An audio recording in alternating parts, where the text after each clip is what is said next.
Hi guys, and welcome to iRacing. We're at Oulton Park in the Radicals. This was about just over a week ago, I think. I was a bit slow sorting out this video. Here comes the start.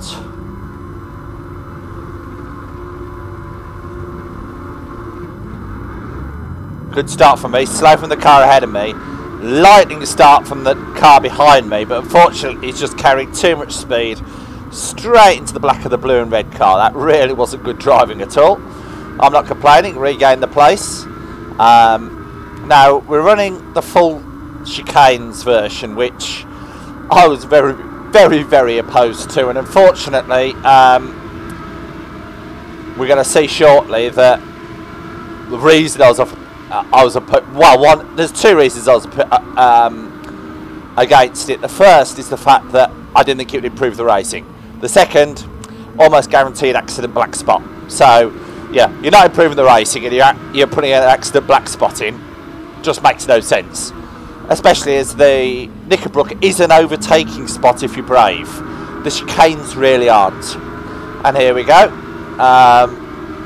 Up to the second chicane for the first time. Oh dear! Well, that was predictable, wasn't it? And that's just exactly what can happen. So I've come through. I think we're up to 4th place, and that's, you know, why I don't like the chicanes. They don't add to the racing. They're tricky. They're awkward, and they cause accidents. And as you'll see later on in this race, we just spend so much time. There's lots of lockups, skids, spins, those kind of things at those chicanes, and they're not really adding to the racing. They're just making it essentially trickier. So if you're going to make it trickier, I'm not against things being tricky. Don't think that I'm in the slightest against tough racing, all this kind of thing. I'm not. I love the Nurchcliffe. It's a hell of a challenge. I've got nothing against challenges. I like VIR, but you've got to balance challenge with, is the racing good? And this layout doesn't create good racing by any stretch of the imagination. I mean, the car's ahead. The guy just ahead of me is a guy called Andrea Tonino, and I know he is an aggressive overtaker. You didn't see him taking a pass into the chicane there, did you? He was close enough, but part of the problem is that, especially with 2 chicane layout, is there's not enough run from the first chicane to the second chicane. The straight's too short. I'm actually running a short gearing here, and I don't come close to the red line in 6th. I can't remember where I hit 6th. I probably hit it on this straight, and I definitely hit it on the lakeside straight. But you're just not getting enough speed to try and pull a pass. Whereas with Knickerbrook, what you tend to do is, what you can do is get alongside, and if you're alongside, you can make a pass into Knickerbrook. It's hard. Don't get me wrong, it's hard, and you certainly have to be brave. But you can do it. You can do it clearly. I've done it, not very often, only a few times, but you can do it. The chicanes here, they're dangerous because you've got the tyre walls. I mean, you see how close I get to that tyre wall, and the second tyre wall up here is the same.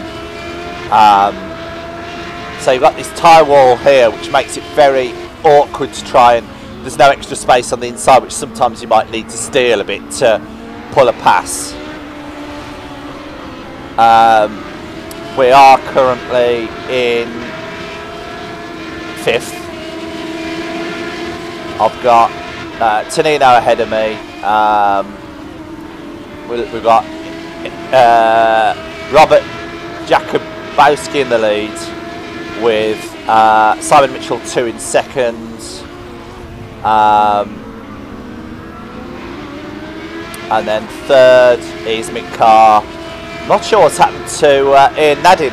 I think he must have gone off and I missed it because... oh, he must have had a bad start. I think it was Ian who was actually taken out by the red car early. This is just not featured. I'm just looking at the lap chart. Yeah, he retired, so I think he was taken out by the red and black car. I've got the number 4 car of Simon Russell 2 behind me. If I remember, he pulls a really nice pass on me.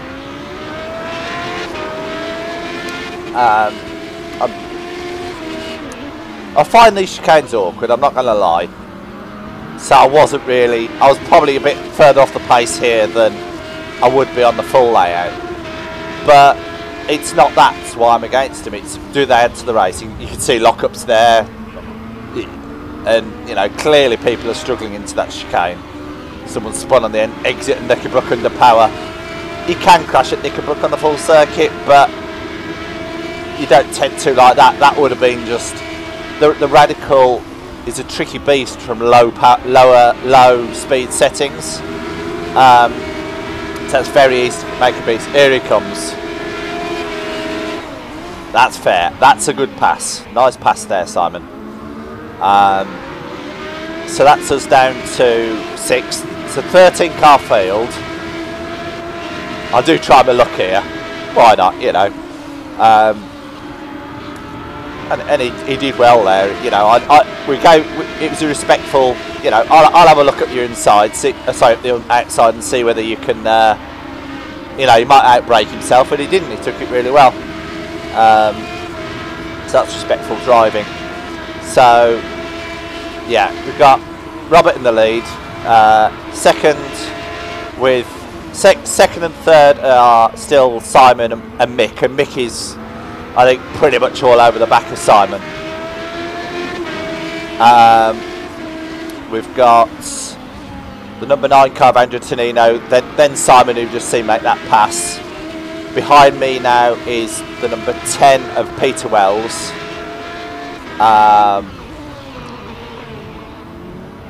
And I'll just a bit too deep into the chicane there. Who I seem to remember we had a bit of a fun battle with. He was a little bit quicker than me and very aggressive. And there's a couple of drivers. I mean, I'll say it. Andrea, I know, is aggressive. And there's a couple of drivers who are perhaps a little bit too, you know, they don't understand how to racecraft, shall we say. And we'll see later with Peter, he's looking aggressively for passes that really aren't going to be pulled off. And knowing when you can take a pass, when you can make a pass is part of the art of motor racing.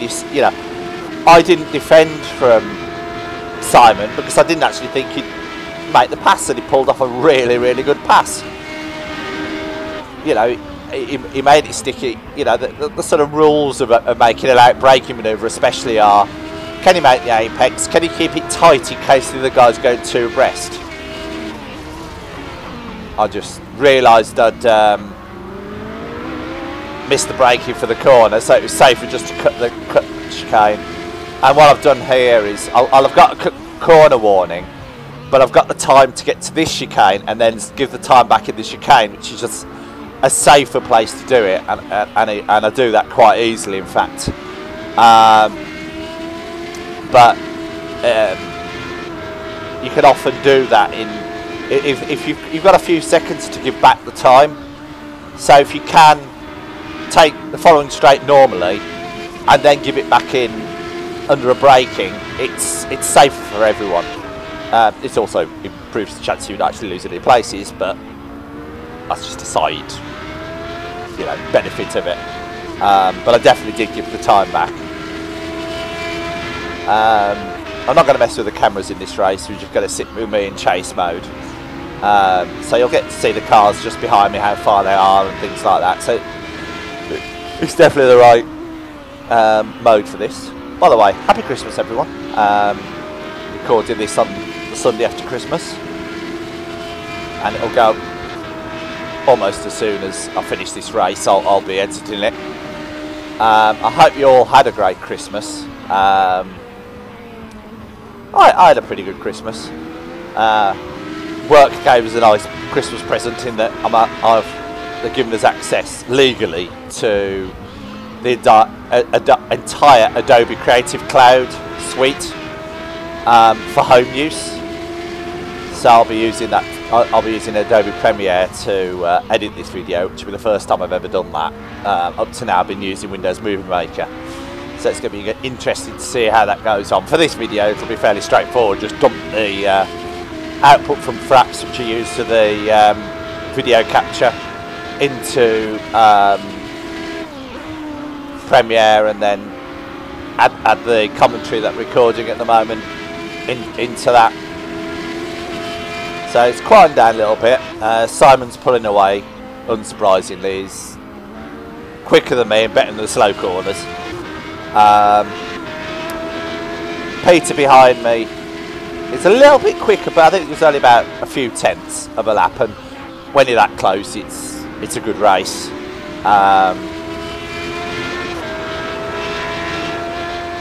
And the race is pretty static. It's not the most exciting race, but I'm trying to do a video of these races each week, and you do get, you know, it's motorsport, and you can see just on the other side of the track that there is quite a tight battle ahead of us.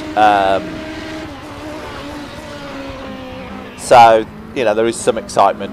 Further up the field, you can just see them on the parts of this track where you can see the run back up from Shell Hairpin.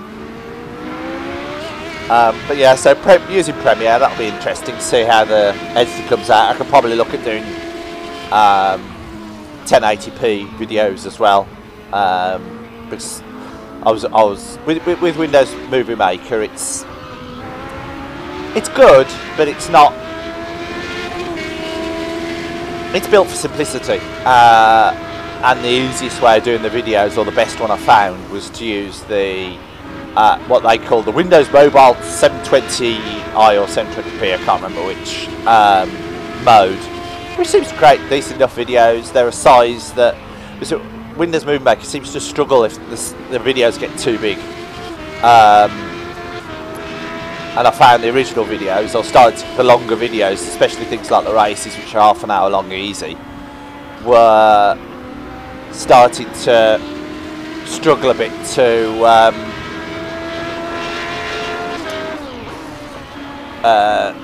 you know, they were erroring when I was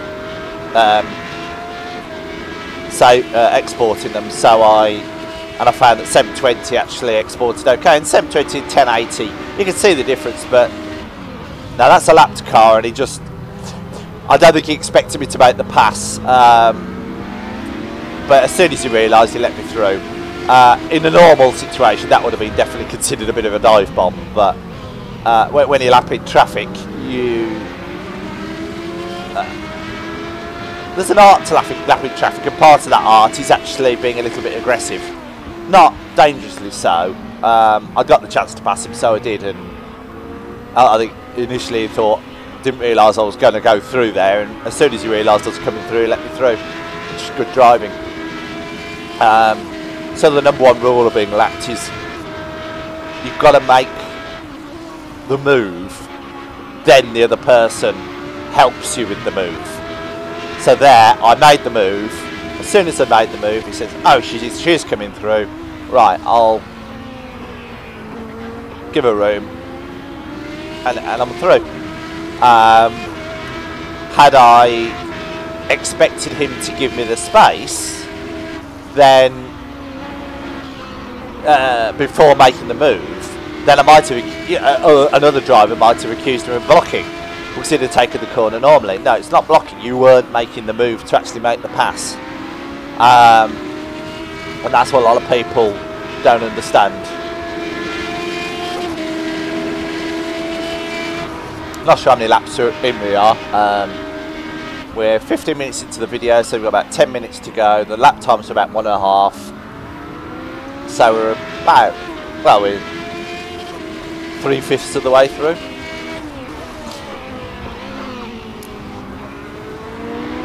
Here the back rear spinning up a bit under acceleration out of there.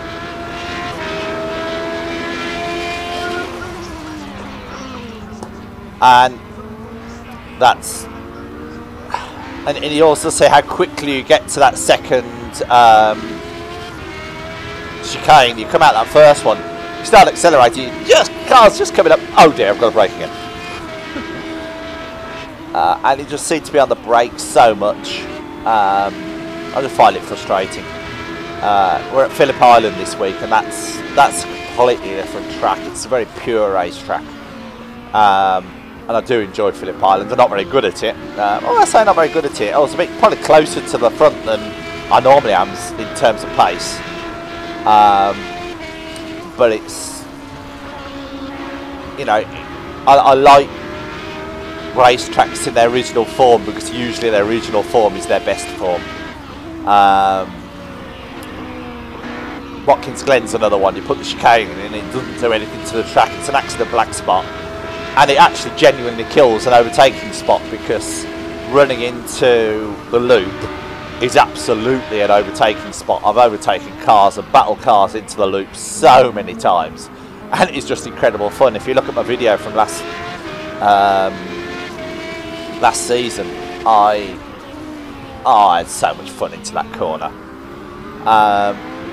There are interesting exceptions though. Mid-Ohio, the chicane there, which we will be running this season, is actually the original layout. The removal of the chicane is actually a later variation. I think it's the better variation, so it's also the exception to the rule in more than one way, but it is actually interesting that in that case they actually removed the chicane. On those tracks you never see the chicane being used. I don't know if you've ever seen it used at Road Atlanta. Road America. Road Atlanta's an interesting one. In its full form it's fun, but it's actually, I love the short course. Some people don't enjoy it because they feel it's a bit too short. But the link's quite challenging, and the bumps in there mean that you're not actually losing an overtaking spot into the chicane, because you're coming through a very bumpy section. So if someone makes a very small mistake, hits a bump they're not expecting, you can pounce, because you might not hit that bump and get a better run through. And it's the kind of section that's difficult to get consistently. So I really like the short track there. Silverstone's got a few variations as well, which is nice. Brands Indy, another one where the short circuit, in fact, of course, the Indy circuit is the original. I prefer the GP circuit, but the Indy circuit's, you know, pretty good. So there are times when variations are good, but just putting chicanes in. Chicanes are generally there put in for safety. So if they're in for safety, just don't bother with them, because they're not there for the racing. They're there in real life to save lives. I mean, the whole reason for the chicane at Knickerbrook is sadly Paul Warwick got killed there. And in fact the bridge just passed under, which is the entrance bridge to the circuit, is the Warwick Bridge. It was named in his memory. So as I said before, this is actually a circuit I do motorsport marshalling at. I do start line here, so that's setting up the grids, dealing with red flags, that kind of thing. And we will deal with incidents if they happen at the start of the start-finish straight. So around the pit entry area, we will respond to incidents. The marshal posts are actually authentically, you know, are correct. So we've just passed one there, then we've got a couple on the inside here. There's one. There's another one. And I think the reason for two there is depending on what layout we're using. Got another one there over Hilltop. So I hit 6th and straight down to 5th again. Got the brake a little bit wrong there. Through post 17. Up Clay Hill. I watched the old Polko Cup and we were going, and I was posted here and saw John Cleland in the old Super Tourers coming through here. It was amazing in the wet. So that's Warwick Bridge. We've just gone under there. Last post, not the last post. We've got double post here. If you look, there's a post on either side of the track, and then I'm stationed just at the start of the pit lane. We actually set up camp right next to the medical centre, which is the square, the low single-storey square building. To the right of the pit entrance is the medical building. I don't know whether they modelled the helipad. There's a helipad just outside of it. And the way that it works is that assembly is over near the pit exit, so the cars leave, come all the way around, do a circuit, grid up, and quite often what we do is grid and go. So their warm-up lap, the green flag lap if you like, is often actually the out lap. Whereas at Donington we often use the Melbourne Loop for assembly. So they pre-assemble at Melbourne Loop, come straight round onto the grid, literally just round the last corner onto the grid there. So then they will do a green flag lap, form up again. That was Simon, unfortunately, out the race. Whoops. I've got a car right with me now. So he's going for the outside, which is fair enough. I'm defending on the brakes. So this is Peter Wells, as you see. He benefited a bit from the my mistake, but that was fair racing. That was good racing. But then he starts doing things like this. He's really looking up the inside. He's trying to get in, but you can see that I'm just taking a normal line there. And so if he's going to get an overlap, it'll be a dive bomb, because I've already committed to turning in when he's starting that overlap.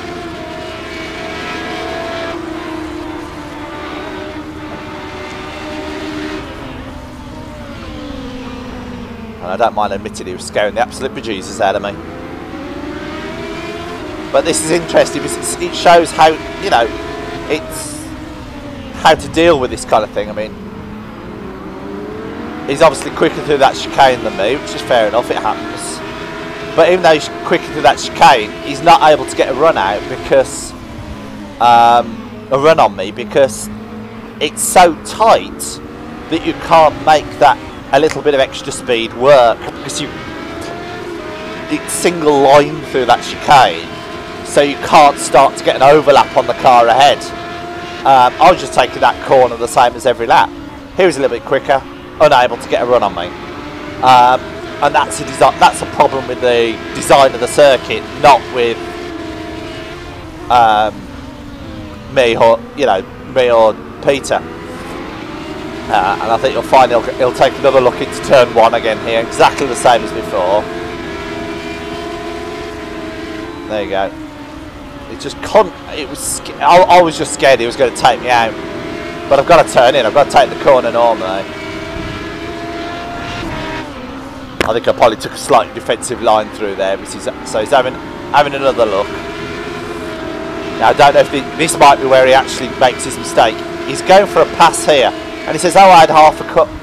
He never had half a car on me.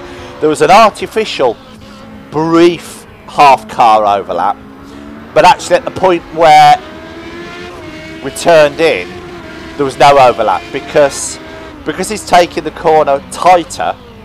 He's got to brake earlier.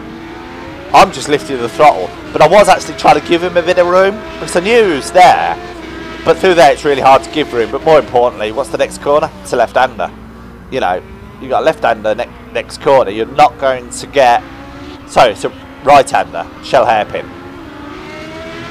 If he'd come through alongside, I would have just taken the shell hairpin cleanly, kept it tight, and just made sure that he got nowhere that he could actually try and get a run out of me. But we were coming up to another chicane anyway, which we know is single file, so there was just no way that he would be able to make that move stick. And he did get a bit mad after the race, but you can see, you know, at the point we had contact, he's right behind me. It was just never going to come off. And that sort of understanding racecraft. Simon early in the race, brilliant pass, set it up lovely, beautiful. Peter went for a fair pass into the last corner, well, penultimate corner, but I'd forced him to the outside, so I'd used racecraft and a defensive line. I knew I made a mistake, go defensive. If he'd got enough run about, got past me, fair enough. But we're late in the race, you know, that's the penultimate lap. We're actually on, I think this is the last lap of the race. I'm going to fight for position, of course, Sam, I've earned it. So I'm currently sitting 5th. Robert indeed won the race. Mick Carr came second. Andrew Tonino came a good third. Simon Mitchell came 4th. Then it was me in 5th.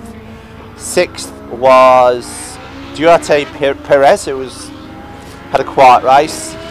Then it was Peter, and behind that was Tim Massey. Then the number 12 car of Gianni Raspaldo was a lap down.